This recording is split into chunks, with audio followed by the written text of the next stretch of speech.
From the Tribune News Network, this is Newsbreak. I'm Krishna Russell. Parliament was officially prorogued by a proclamation from Governor General Sir Cornelius A. Smith today. Commissioner of Police Paul Roll, in his capacity as Provost Marshal, read the proclamation on the steps of the House of Assembly at 9:30 a.m. However, a second proclamation was read today at 2 p.m., announcing that the next session of Parliament will now take place on September 22, 2021. The new proclamation means that Prime Minister Dr. Hubert Minnis can now advance a new legislative agenda. It does not mean an election has been called. Earlier, House Speaker Halson Mutri said he viewed the move as an attempt to thwart his plans to hold an open parliament in Rawson Square. Pick up a copy of tomorrow's Tribune for more on this story.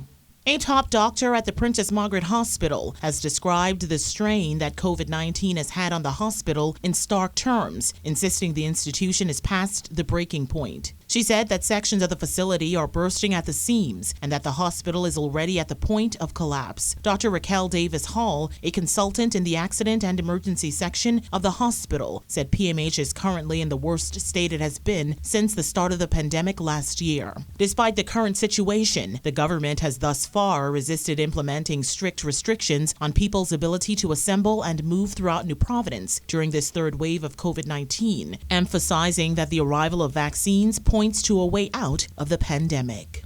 Progressive Liberal Party Senator JoBeth Colby Davis was the victim of an attempted armed robbery yesterday. In a statement, the PLP said the party's Elizabeth candidate was not harmed during the incident. The party said, quote, "This morning, Senator JoBeth Colby Davis, our candidate for the Elizabeth constituency, was the victim of an attempted armed robbery. We are incredibly grateful that she is safe and unharmed. We also would like to thank the Royal Bahamas Police Force for their assistance in this investigation. The public is reminded to be vigilant and watch their surroundings." The incident was captured on surveillance video and showed Mrs. Colby Davis parked in her car when another vehicle pulls up. A man emerges from that car and runs toward Mrs. Colby Davis's vehicle. However, she was able to drive away. This comes after Pinewood MP Reuben Ramming and his wife were robbed at gunpoint outside of his home on the weekend. He was not harmed. However, the thieves escaped with stolen property.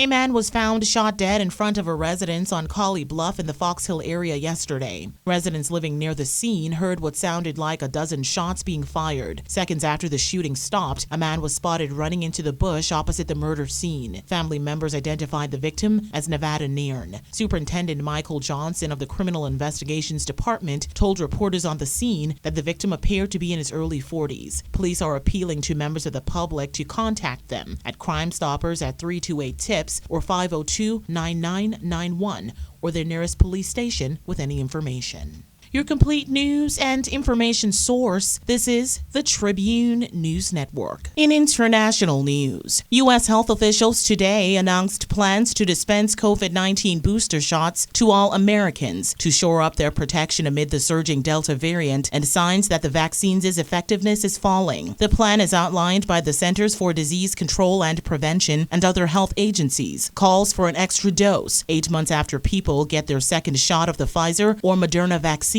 Those doses could begin the week of September 20th.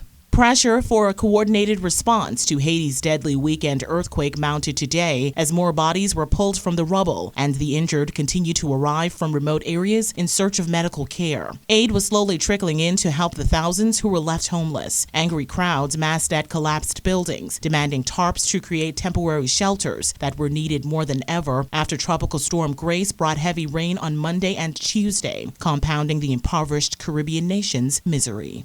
The Tribune's AccuWeather update, a service of Bahamas Power and Light Company. A ridge of high pressure will dominate the weather across the Bahamas today through tonight. There is the slight threat of waterspout and or funnel cloud activity in showers and thunderstorms. Beachgoers and swimmers should exercise caution due to the risk of rip currents along east and south coast beaches. Residents should limit outdoor activities and remain hydrated due to high heat indices expected in the triple digits. For all areas, it'll be partly sunny and hot across the northwest and central Bahamas to partly cloudy and humid across the southeast Bahamas, with a few isolated showers and possible thunderstorms today, becoming fair and warm tonight with a stray shower or two possible. A small craft caution remains in effect for the central and southeast Bahamas. Winds east to southeast at 10 to 15 knots in the northwest Bahamas and 15 to 20 knots in the central and southeast Bahamas. Seas 2 to 4 feet over the ocean in the northwest Bahamas and 4 to 6 feet in the central and southeast Bahamas. We'll have a daytime high temperature of 91 degrees, a heat index of 103, and an overnight low temperature of 76. The sun will set this afternoon at 7:40 and will rise tomorrow morning at 6:46. That's Newsbreak. Details of the day's top stories in the Tribune newspaper, now on the streets, or stay up to date online at Tribune242.com.